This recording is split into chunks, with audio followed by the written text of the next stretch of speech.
Good morning, good afternoon, good evening, folks. Michael Zuber, one rental at a time, talking with Dana Dunford from Hemlane. How you doing, Dana? I'm great. Thanks for having me.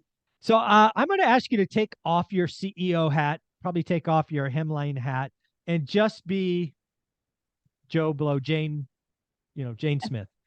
And the reason I want to do that is I just want to talk about, we both have advanced degrees. We went to college for a long time, and I think there's a lot of thoughts out there about is college worth it? And I thought we should talk about it. You also went to a top, 1% school. Uh, so I thought we should talk about it. Did you think your college education was worth it? Would you do it again? Who's college right for, wrong for? All of that. Yeah, this is a great question, also incredibly complex Yeah, because nuanced. you are. Yeah. Um, and then the other part I would say about it is that with how expensive college is, Mhm. I do believe that it's one of those things you really do have to carefully consider, especially with the student debt crisis that's out there. Yeah. And for some of you listening to this, it might be too late, but then it's like, okay, how do you educate your kids? And Yeah. how do you think of a good plan for them? Um, and so, yeah, just to give everyone some background, and Michael will step in because he also has higher education here too. I did a dual degree in undergrad, and then I did a master's in applied mathematics, and then I also did a master's in business over at Harvard, so an MBA. And people And always you did all of that by what age? Like 26, I was 27? 28 when I graduated. Okay. Yeah. After for all those degrees, 28. For Okay. all of those degrees. And a couple of things about it. One, in none of these degrees changed my work ethic. I almost think I went to school because I wanted to work more. Mm. And I was already working like insane hours at work. And I was like, oh, let me get a master's in applied mathematics, and do classes from 7 to 9 a.m. There was this work ethic. And in undergrad, I was also working at Symantec in finance, Oh, and wow. I was an intern that was working there like 20 hours a week and saving all this money to help pay for other things. So it doesn't change your work ethic. And sometimes, like when I think of, I'll go through the cons and then I'll go through the pros. Mm. Some of the downsides of having too much education or education from a top tier school is the association and the this almost confidence that you're slightly better than other people. And that is really true. I've seen folks come out of these schools, and I'm saying me as well, right? Where you almost have this sense of confidence that, oh, I'm going to be smarter and better than this other person because they didn't have this master's degree or they didn't go to this top tier school. And the downside of that, I believe, is that in any job that you're in, having people coming from different backgrounds and giving different ideas and not having a tops down approach of like, this is how I think about things, but really getting more collective of what are people thinking? Let me hear the other ideas. Let's strategize and come up with something truly innovative is what every company needs.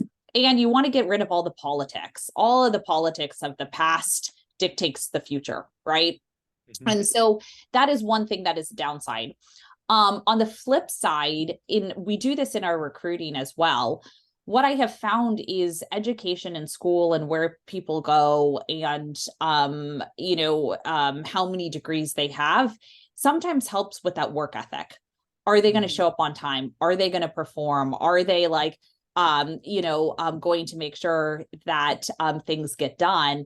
And in part because in school you had to do the same thing. The person who didn't submit the paper is that maybe the same person who doesn't who isn't going to get the email written on Friday night at 6 p.m. And so there's that with it. However, one thing I know is that I only know my own experience. I Sure. don't know other people's, right? One of my experiences, and this has been incredibly impressive from my time at Apple to my time at Nest to now my time at Hemlane, is some of our top performers are folks who did not come from traditional backgrounds. They did not go to the school. They went to schools I've never even heard of. They, were working as a front desk of like a bowling alley. And then it's like, they are like this rock star product manager, right? So what is really interesting about it is the past shouldn't dictate your future. It helps guide how good you potentially think that this person is. But really what I found is the only source of truth for me is getting to know this person more. The more I work with someone, the more I trust them. The more that I screen them, the more I learn about their background from their reference checks, the more that I get more confident in them. Yeah. And so there's pros and cons to it. Obviously, school will help you get that confidence. Like for me, it helped with the confidence of me starting Hemlane. It really helped where when I would reach out to a venture capitalist and ask for, $1 million, they would take a call with me because they said, oh, she went to Harvard. That may have not have been true if I didn't have that on my resume. So some of that stuff helps, but you should never use that education as an excuse to say, oh, I can slack a little bit because I'm smarter. Like you still have to 1000% prove yourself, really be there and get your hands dirty with everyone else at the company. You're never too good for them. And so there's kind of pros and cons to having a background and more degrees, because I feel like in some cases people use as an excuse in work to not do the work. Or in real estate, I think folks think that they're almost too smart, or they go through analysis paralysis when they're like trying to buy a property, like overthinking it and thinking they're smarter than others. And it's like, no, you have this buy box, you have your pro forma, you're doing the work. Everyone is the same. Everyone's on the same playing ground there. And so yeah, I'm pretty strong and opinionated on it in the sense that there's some folks who say, you have to go to a top tier school. I want my kids to go to a top tier school. For me, my kids can go to any school. They can go to the community college, anywhere. What I want them to have is that work ethic and make sure that they themselves are doing the work. I think there's a couple of things that I'll add there. And I go back to my management and leadership positions. It's funny, in the .com era, so 2000, 2001, 2002, we would only recruit from like 10 schools. Fast forward 20 years later, when I was a second line VP, college education wasn't even on the list. I didn't care. I didn't care. Some of my best sales reps were high school graduates, and a couple of them were high school dropouts. Yeah. Just didn't matter, right? It was funny to watch that evolution. I was thinking about that as you were going through it.